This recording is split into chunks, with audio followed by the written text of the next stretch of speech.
To the stage now, BAUR, LEAH APPLEBAUM, Michael Hackney, Tara Sands, Lisa Ortiz, Mark Thompson, Stuart ZAGNIT, and Ted Lewis. Y'all make some noise for him, make some noise! Y'all keep it up a little bit, yeah.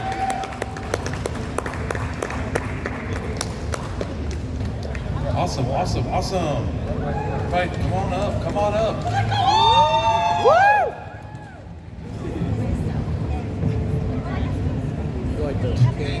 Everyone, as long as y'all are comfortable, I'm good. What's up, you guys? Woo!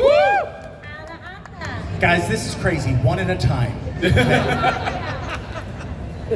Well, before we get started, I want to say favorite franchises of all time. From episode 1, I was watching it. Me and my mom. It's still one of our favorite things to talk about. I used to be able to name 150 when there were 150, and then, I just say, that was a new one, I guess. So on behalf of these fans, let me start by saying thank you for all the work you guys did on the show, and ever since, we really appreciate it. So just thank you first and foremost. Thank you. Yeah, absolutely.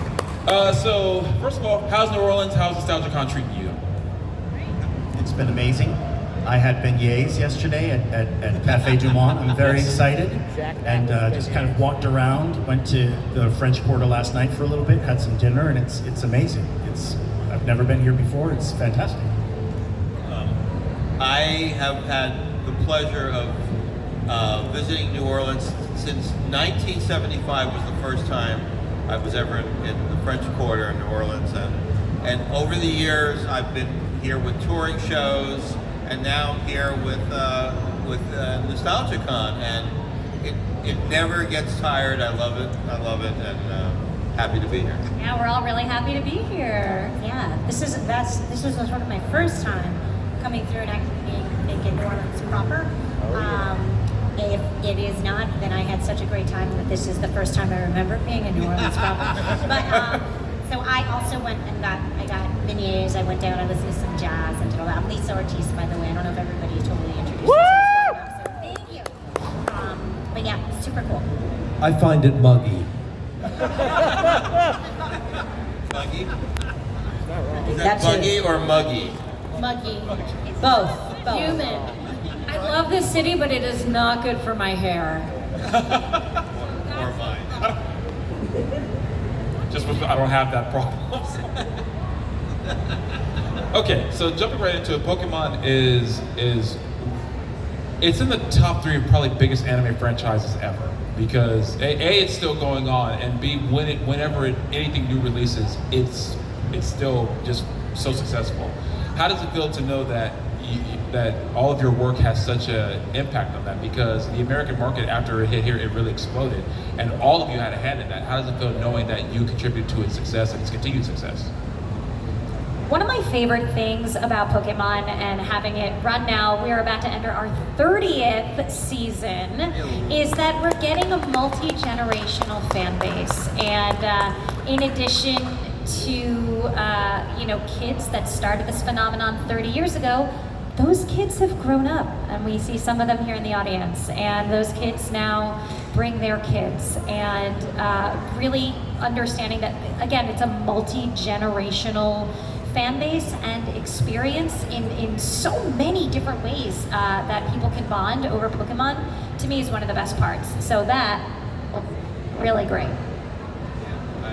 I agree, but many people come up to me and say, I watched the original episodes when I was a kid, and now I'm watching them on Netflix with my kids. And that's an amazing thing to hear, that this show has had an impact for all this time and continues to have an impact. So I'm so grateful that I've got to be a part of this very unique and singular show. Yeah, I think most of us on this panel were there from day one when the show was getting dubbed originally. Michael Haighney, I'm Tara Sands, by the way. Michael Haighney, right over there, was our director, who knew a little bit more than we did, but if you would have told any single one of us that almost 30 years later we'd be still talking about Pokemon, we would have said, yeah, right, you're insane. So what a gift that we are still part of this amazing franchise. So Michael, you want to add anything? Megan should Yeah. be here. Oh, okay. Yeah. No, and it's unbelievable. I mean, you know, nobody thinks anything's going to last for 30 years. And so, you know, I recently heard somebody say that Pokemon is bigger than Taylor Swift, the Beatles, and Marvel combined. So I don't know how you do that combination, but I would like to see it. But anyway, yeah, it's been great. It's a spin-off. It's a spin-off. I mean, it kind of has elements of all those three things when you think about it. There are pop stars, rock bands, and so yeah. So, and all of you mentioned like when it started, and of course, I know for a lot of you it was just another audition for your directing job. But when did you really begin to see how big it was getting? I mean, it's probably like how big it's gotten. I don't think anyone could. But when did you see like, oh, it's really starting to take off? I can say that when I first started, working with Pokemon, I had no idea what was going on. And then I heard that my cousin, I was living in New York at the time, and my little cousin who lived down in Atlanta, Georgia, called and said she was the hit of the bus because her friends on the bus found out that her cousin had done a voice on Pokemon. And I was like, wow, this is blowing up. So we had no idea, and that was how I first had an inkling of what the show was going to be. I remember I went to the premiere of the first movie. Yes. And it was held at the ZAGNIT, which is a big old theater in New York City, and famous theater, and we went, and it was just complete pandemonium.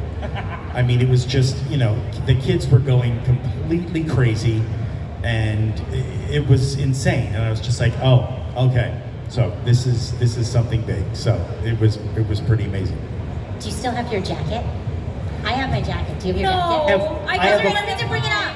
We got I have a an jacket. I have an interesting story about that. It also ties in with what you were talking about earlier about realizing that it was a big thing and how much it affected people. I did theater in New York City for many years, and around 2012 or so, I was acting in a production, and the person who was taking tickets at the front desk came into this tiny little dressing room that we were all sharing, and she asked if I was on Pokemon, and I hadn't really thought about that for a while, and I was like, yeah, why? And she said, well, because there's a 17-year-old kid who's here to review the play for his school, and he saw your name and he asked if you were on Pokemon. And I looked across the room, and my friend Samantha, she had gone completely white.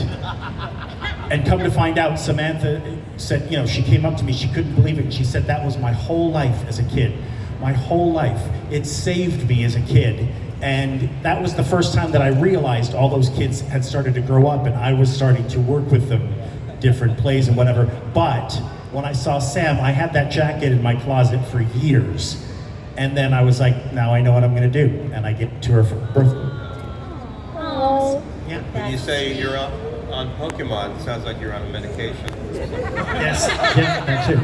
But just also in answer to that question, we've been doing the episodes the first season, and you do it in a vacuum, and then you go home, and I wasn't really paying attention, and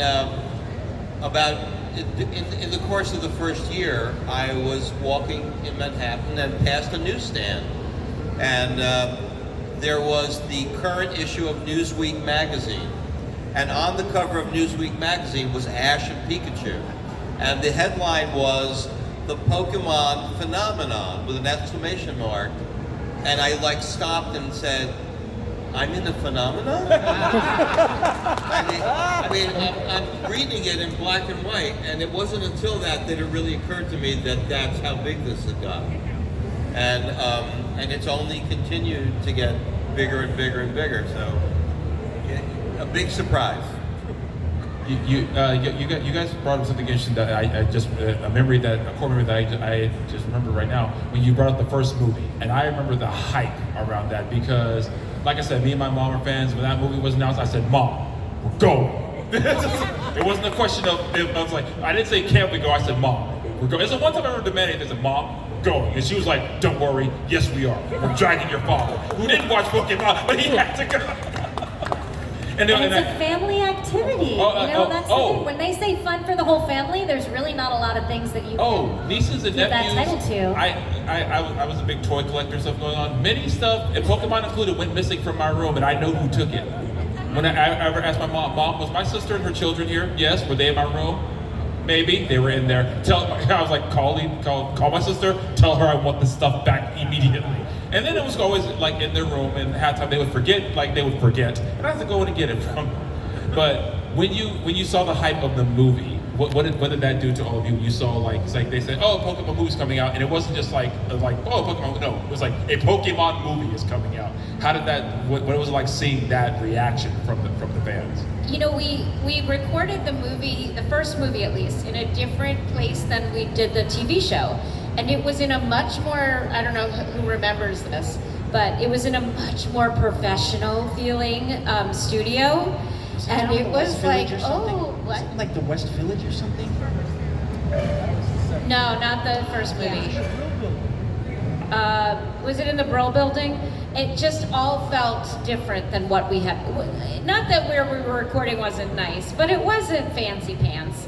And this suddenly, because we recorded on a TV size screen, now suddenly for the movie we were dubbing to a big screen. Everything felt different. Felt bigger, felt more important. I was suddenly analyzing how I said Bulbasaur. I was like, I can't say it. Tara became a diva. It was terrible. It was very difficult after that. So I think that kind of recording it in a separate facility kind of prepared us for that. And it was at the Paris, right? That was where we were. So The Paris it was or the the Paris? I thought it was the Ziegfeld. Ziegfeld. Okay, Ziegfeld, which is down over there. Yeah, I was thinking of the Paris. I didn't do Oak was not in the first two movies. He was in Pokemon 2000, and I was waiting breathlessly to actually have a part in the movie. And I agree that the enormity of it, doing little episodes of a few minutes to doing a long form thing, really, it just felt so much more important that we were doing. And also, like Pokemon 2000, there was a very dramatic, side story that was going on that we needed to immerse ourselves in, and we were telling that story. And I said, the first time Oak got to be truly dramatic than just a little eccentric and crazy and funny. And I really loved that challenge, and I brought my son. At the time, he was around 5, and he came with me to the Ziegfeld for the thing. And Oak is not on at the very beginning, but he comes on into the show. And my son had these great powers of concentration. He would just zone in to the screen. And so then Oak comes on and starts to talk, and my son does this. He goes, he looks at me because he knows that's my voice. And that was the best moment of that whole movie. That's fantastic. Applaud that. Come on, that's awesome. I love that. Well, it's nice that your son thought that was pretty cool. My son didn't care at all.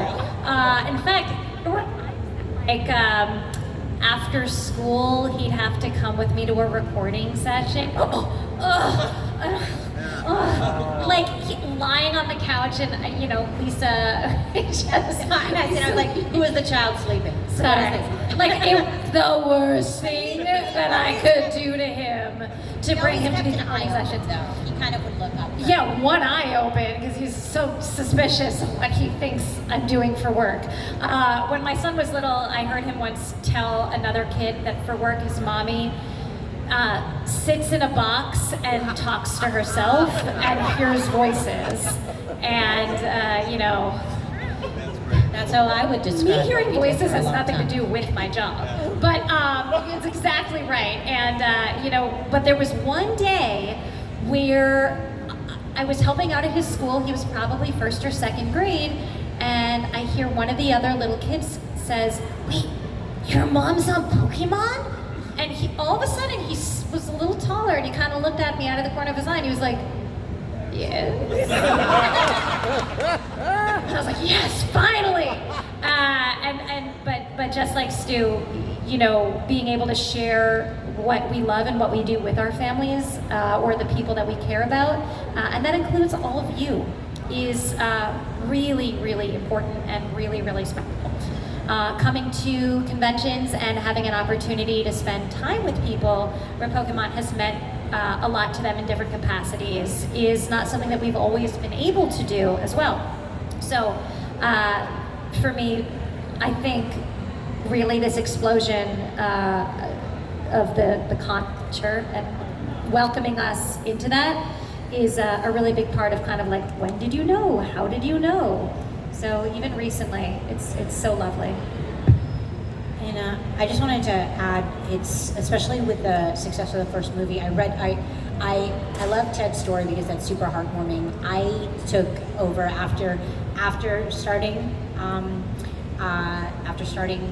before I wound up directing the last sessions of Ash Ketchum's journey when he stopped, and I wore my jacket to the final sessions that we had. So that was, yeah, because some of my people came in dressed up like their characters, Alejandro Saab, and I was like, oh, I have something to wear too.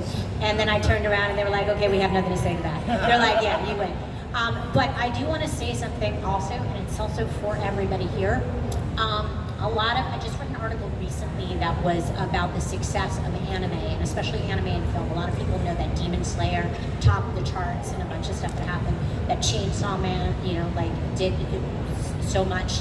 They put the numbers up, and Pokemon, the first movie, is still among the highest that was up there. It took them 30 years to do that. So that is the explosion of what has happened. But that movie that we first did, like, brought in and started a whole wave of stuff that a lot of the other shows wouldn't be here without, which is crazy. When you look at it that way, it is crazy that we are all still here.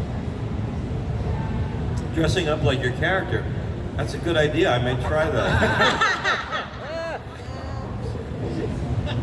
I mean, I just thought you wore that all the time. I was just going to say, I'm like, oh, that's a character? This whole thing?